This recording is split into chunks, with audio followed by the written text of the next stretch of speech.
Hi everyone, welcome to Hoopties and Hobbies. Today we are going to do a video comparison across one of my favorite segments of cars, 2000s full-size luxury sedans for around $10K in the USA.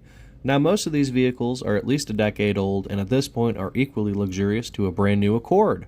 But that's just the nature of the beast. In the year 2025, there's no real difference between a Toyota Camry and a Lexus CS350. There's no real reason to spend $70,000 when you could just spend $40,000 and get a very comparable vehicle. However, these cars we will discuss today were among the best their companies had to offer. No questions about it. Now, some things you should know. 1. I am a numbers guy.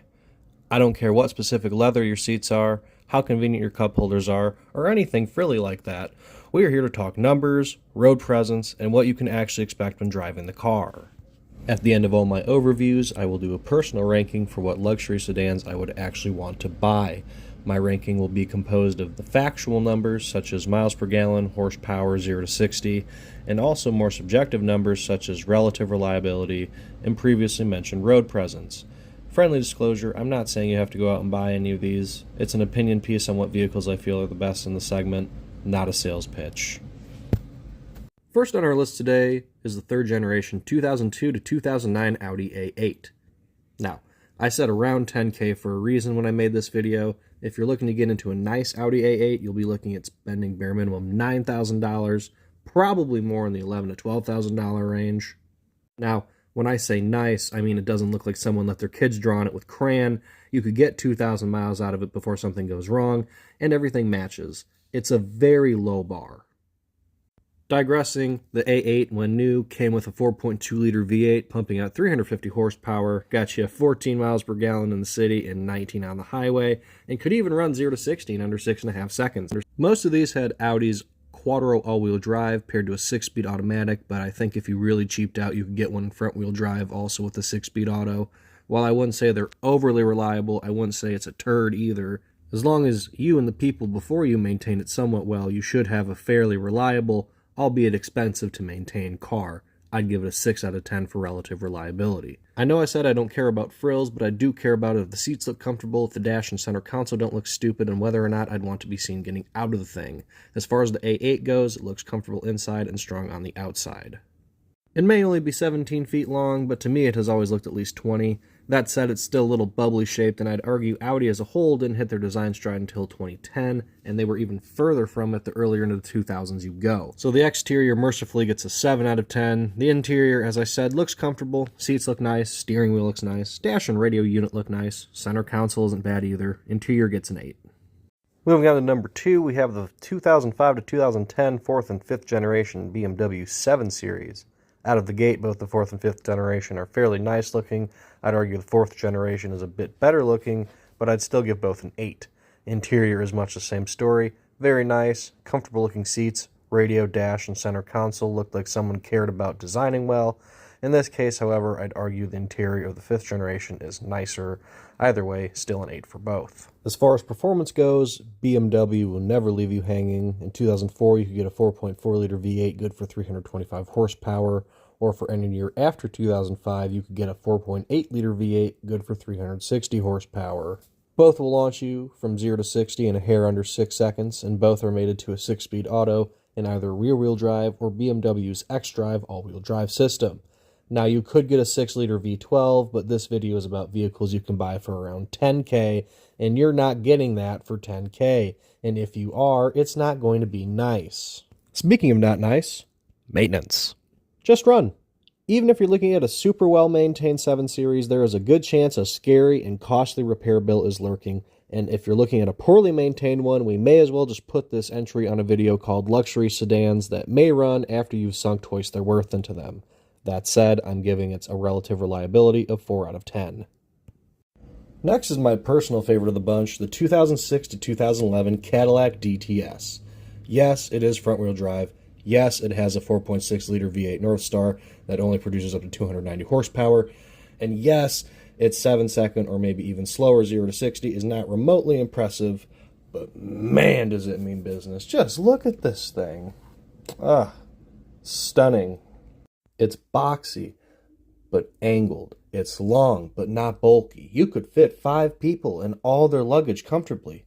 It is Chef's kiss from Cadillac. This is the last great American luxury car. The exterior is a 9 out of 10, the interior is a 9 out of 10, and the best part is, this was never a $100,000 car, and it was never even a $75,000 car. When it was new, you could get one of these mob mobiles for 60 grand fully spec'd out. You can buy a nice one today for 6 to 8 grand. You could buy a decent one with 150,000 or so miles for less than 4,000 and still get another 75,000 miles out of it. This North Star is not the 90s to 2005 North Star. They fixed the headbolt issues, which led to most of the DeVille's catastrophic failures, which is why I give it an 8 for relative reliability. That said, they're still not very efficient, averaging 15 miles per gallon in the city and 23 on the highway. Moving on to yet another personal favorite of mine, the 2005 to 2010 Chrysler 300C or SRT8.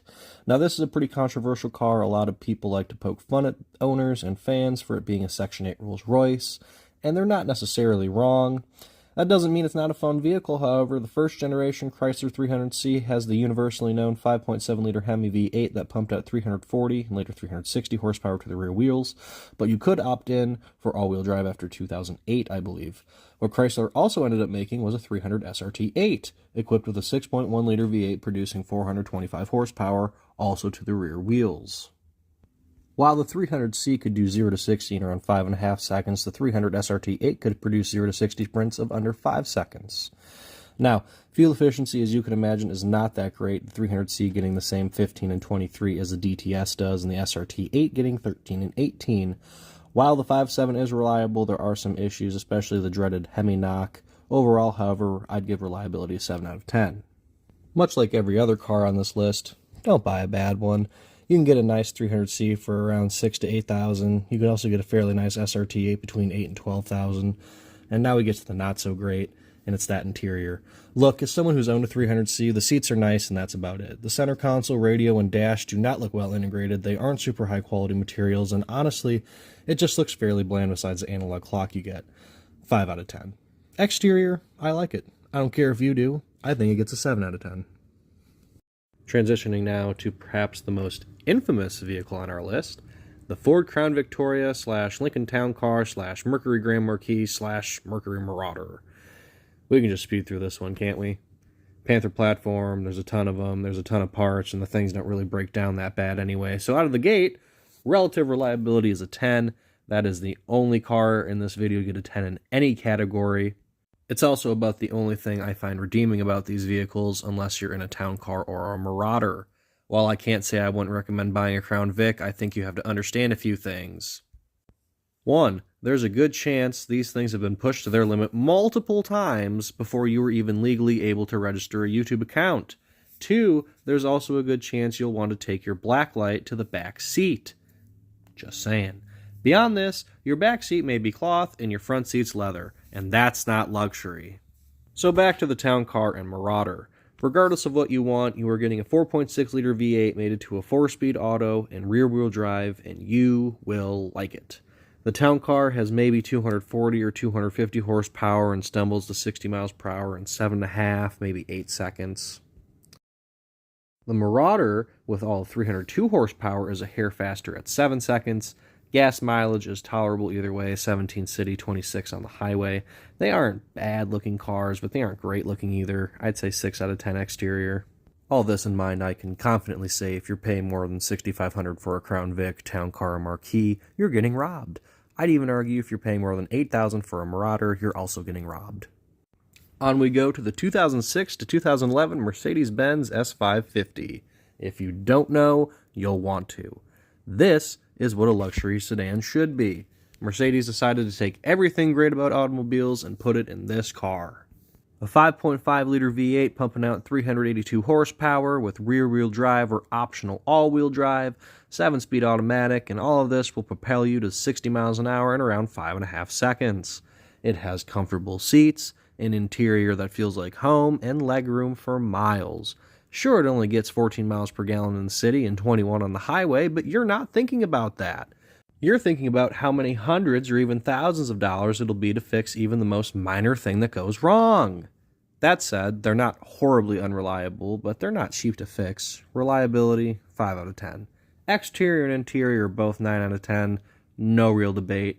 And before I move on, I didn't put the S63 or S65 in this category because you're not getting into either of them for $10K.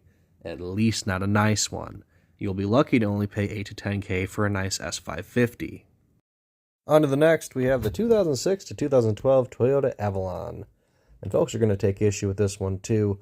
Well, what about the Lexus LS460 from the same time? Go find a nice one for under $15K. I guarantee you it'll either break down shortly after you buy it or it has almost 200,000 miles.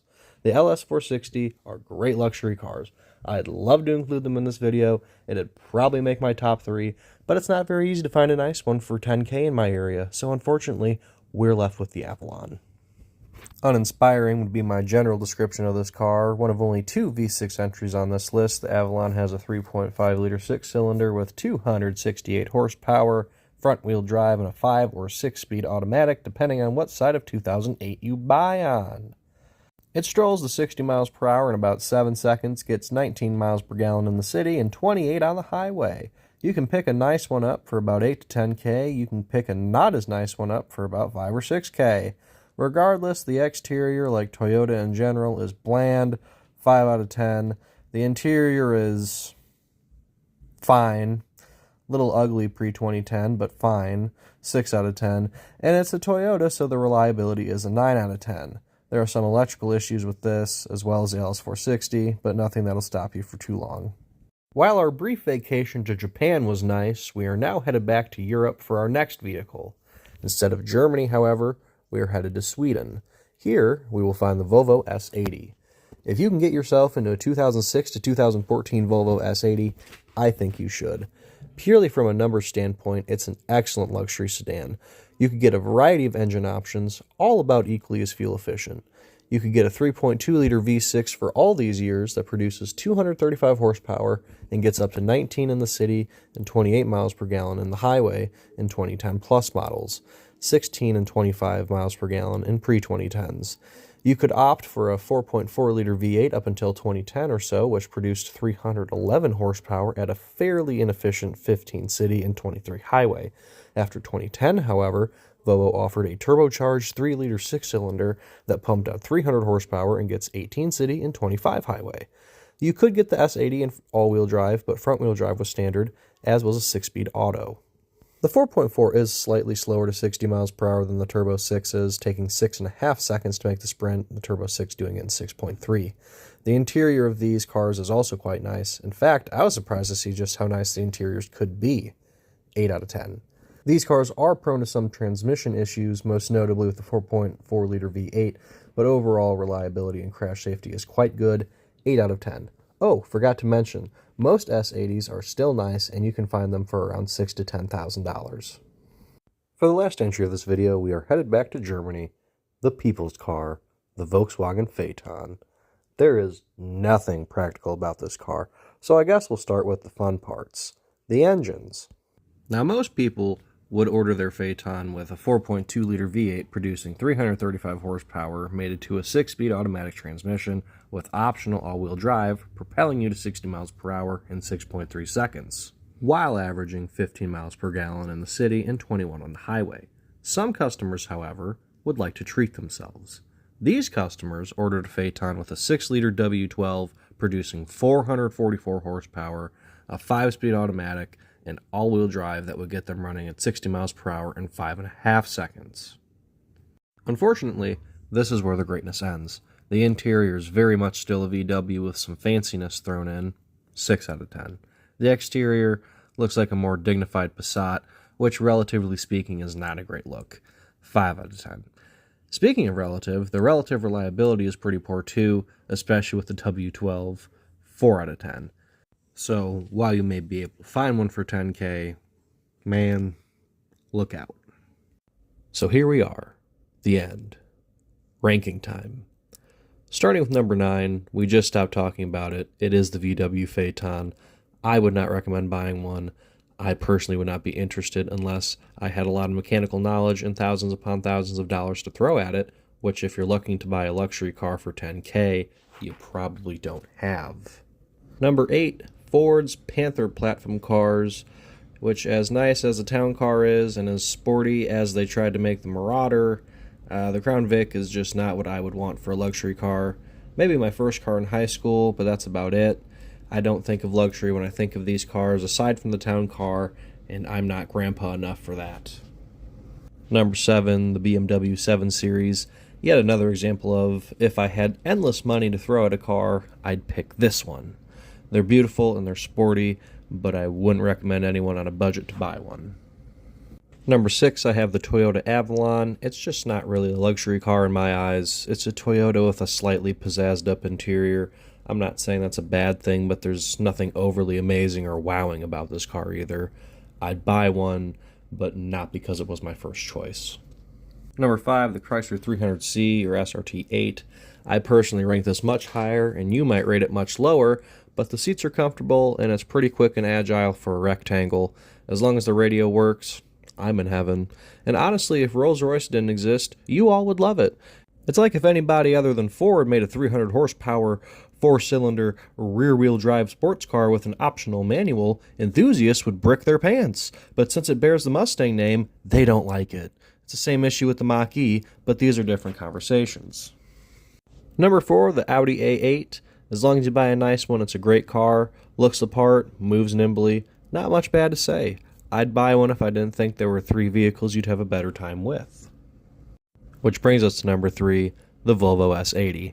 I'll be honest guys, I really didn't have this car in my top 5 or really even on my radar until I started researching. This is a seriously impressive car for under $10,000. It's somewhat quick, it looks nice inside and out, it's not horribly inefficient, there aren't too many catastrophic issues. You can't go wrong with the Volvo S80. Second place is the Cadillac DTS. With its plush interior, sleek exterior, and V8 noises, it is paradise. Now, I mentioned earlier this is my favorite of the bunch, but I'd be remiss to say it's the best full-class luxury sedan you could buy for around $10K. It is definitely the best you can get for under $8K, however, and it probably won't ever leave you stranded. That said, the ride of the car, while amazing, is not super engaging or sporty. And that brings us to number 1, the Mercedes S550. Sure, it may break down, sure, it may cost a lot to fix, but that's life. That's an exciting life. You're going to have ups and downs, and so is your car.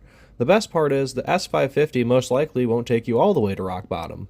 Close, but not quite. What it will do, however, is bring you an immaculate driving experience. It's smooth, it's sporty, and it's beautiful. For those reasons, if you're not afraid of an eventual $1,200 bill for one strut bar, this is the car. So, now that you've seen my list, what of these cars is your favorite? Comment below and be sure to subscribe for future videos. Thank you so much for watching.